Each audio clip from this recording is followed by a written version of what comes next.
feel it breathing on me. There's footsteps in, but there's no footsteps out. Oh, God. Oh. If you do... It looks like something bit you.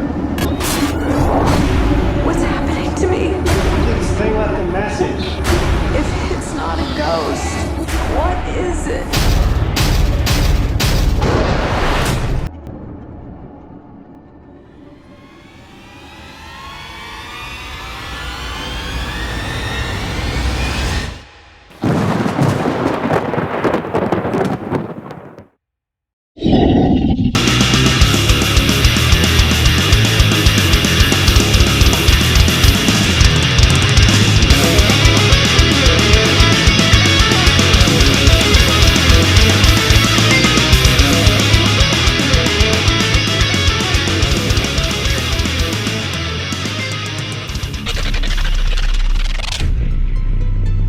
What's up, everybody? Welcome back to Beyond the Grave Media. This is Josh here, checking in on you out there in YouTube land. YouTube, what are you doing? What are you doing right now? Are you chopping onions? Are you making a gravy? Are you putting onions in your gravy, making like a beef, like a thick-ass gravy? You're going to put it over a pork chop or something? Whatever you're doing dishes, you're wiping down the wood, I don't care, you're refilling the water pitcher. I'm so happy to have you here. Gather in, have a seat back there in the back. Yeah. Got the candles lit. It's Beyond the Grave After Dark. We're talking about a movie that, as this franchise starts to continue on, it kind of loses its way, and it's not as effective as the first one. We are talking about Paranormal Activity from 2009.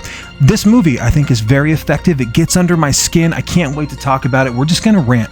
We're just going to talk about it. I'm going to say like what I think is interesting about it, and then we'll be done. You'll be on your merry little way, and then we'll check in after. All right, bye. Before we talk plot, we should talk origin story. You got to remember, Oren Peli was from Israel back in 2003.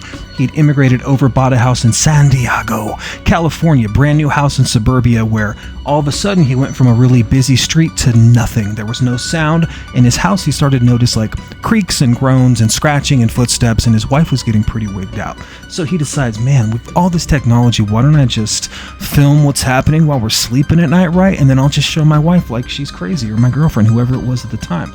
That was his light bulb moment that became an incredible thought, became an incredible action, which became an incredible movie. Crazy how that turn of events, led him to saying, hey, I think I could make a movie like this. He'd seen Blair Witch, and he didn't even know what he was doing, right? He was a video game programmer for Mortal Kombat 3, and then he just decides like, hey, you know what? Screw it. I'm going to get the camera. I'm going to learn how to cast a movie. I'm going to go ahead and put all this stuff together, and I'm going to research how to do this, and holy frickin' moly, does he do it. He ends up going to LA, he puts out a casting call, and it's like the weirdest casting call of all time, where there's no title, there's no script, it's going to be a demonic, malevolent force, and you need to be able to ad-lib, and that's really, if you can't be impromptu acting with another person, you're not for the role, right? So thousands of people show up, and he settles on the character of Mika and Katie, and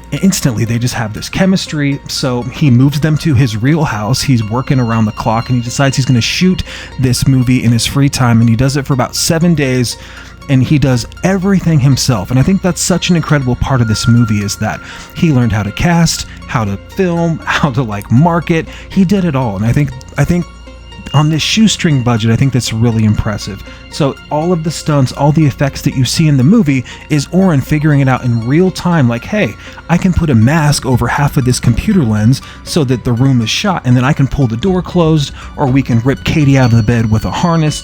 We can slowly have footsteps appear, right? Like with the flower. I mean, what do they say? The truth is stranger than fiction, right? Reality is stranger than fiction. Write what you know. Take your original idea that you're already working on and give it life.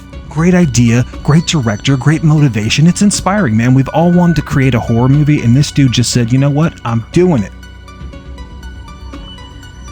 There's a lot of pros in this movie, but I think what works for me ultimately is the director's, it seems deliberate that he's going to slowly turn up the tension, turn the boiler on, and just give you a little bit at a time. And what happens is you get all of these kind of supernatural events that start to compound interest in your brain to where you're like, something's going on here, dude. There is definitely an entity or something here messing with them. One of my favorite scenes is when Katie calls a psychic to come over, and Mika's kind of like, this guy's full of crap, he's late, he should have known that the freeway was going to be congested, right? And as she's telling the story about how she was 8 and she used to see this black mass at the foot of her bed, it always has followed her, it's an evil thing, it never bothered her sister. All of a sudden, her house burned up and there was no real reason to it, and this thing has slowly returned. If you watch that psychiatrist or psychic, whatever he is, he like puts his hand on his chest and it gets tighter and tighter, and he's getting more unnerved just sitting in that room. Then almost like a fire marshal, he's walking around the house like inspecting things, and he's just wigged out, man. He's just getting worried about the whole situation, and he should be, because one of the nights when they're recording all this camera work, she finds the photo that was burnt up above her bed in the attic. Incredible scene. I love that idea. I love how the Ouija board is introduced and how it catches on fire and it's starting to spell things. Things start to go bump in the night, obviously. You get door slams, you got the footprints coming, and Mika's doing all the things that you would do. You'd be researching, like, how do I get this thing away from my wife? How do I protect my family without calling a demonologist or an exorcist to come in? And then also trying to keep the house calm and peaceful. Like, I can't imagine how difficult that must be. So I put myself in their shoes because they're so relatable, they're so believable. I dig their relationship. I think for the most part, they're doing a great job. Other things I really like about this movie, the camera work, it's amateur, it's kind of shoddy. So because it's not always in focus or not always lined up, that works. It feels like you are these people. These could be your neighbors. Your house could be haunted. What have you heard in the middle of the night, right? And then all of a sudden you put in the supernatural element of filming the room, and all of a sudden it's 3 o'clock, it's 3:15, Katie rises out of bed and she just like glitches out and stares at Mika while he's sleeping. Night after night, this thing compounds interest where it's like night 1, oh, barely little activity. Night 2, night 15, night 17, she's being just drugged down the hallway, right? Things are breaking, the chandelier's shaking, like everything's going wrong. She's losing it, she's sleepwalking, she's outside, she's cold, the TV's on, like great sequences. I love the slow burn, slow ratchet horror. I think that is super effective. Paranormal Activity is impressive. It's impressive to take $11,000, a shoestring budget, like water into wine, morph that into $192.4 million. That's so impressive, dude. This dude had to learn how to market this movie. He sent screeners out to everybody passed. All of a sudden, Screamfest LA, sure, we're going to accept it. It's going to win all the awards. It's going to start getting reviews. They send it out to other places. They start to pick up press.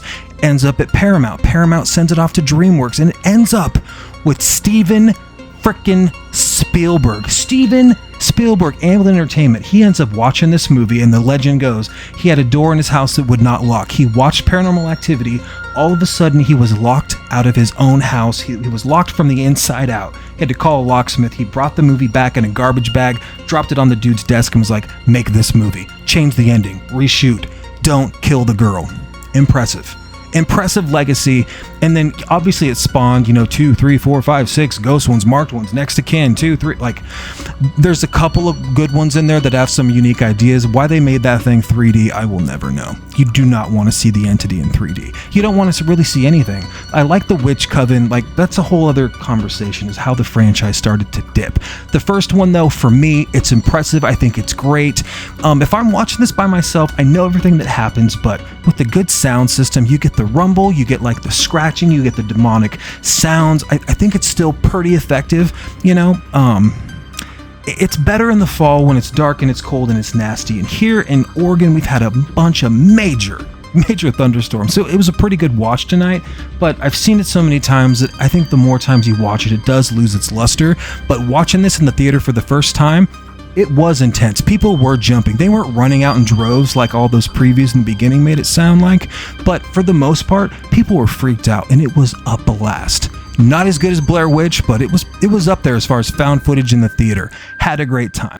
Guys, that's Paranormal Activity. What do you think? Do you like this movie? Are you one of those people that thinks like, hey Josh, this thing's kind of slow for me, dude. They're all kind of like that. Nothing ever happens. I'm just sitting there waiting.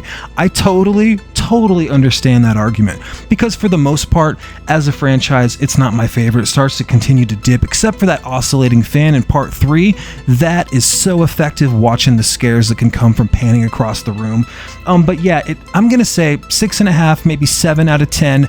I think that as I watch it, if I watch it too often, it loses a little bit of luster, but if I just come back maybe once a year, I have a pretty good time because I like the characters.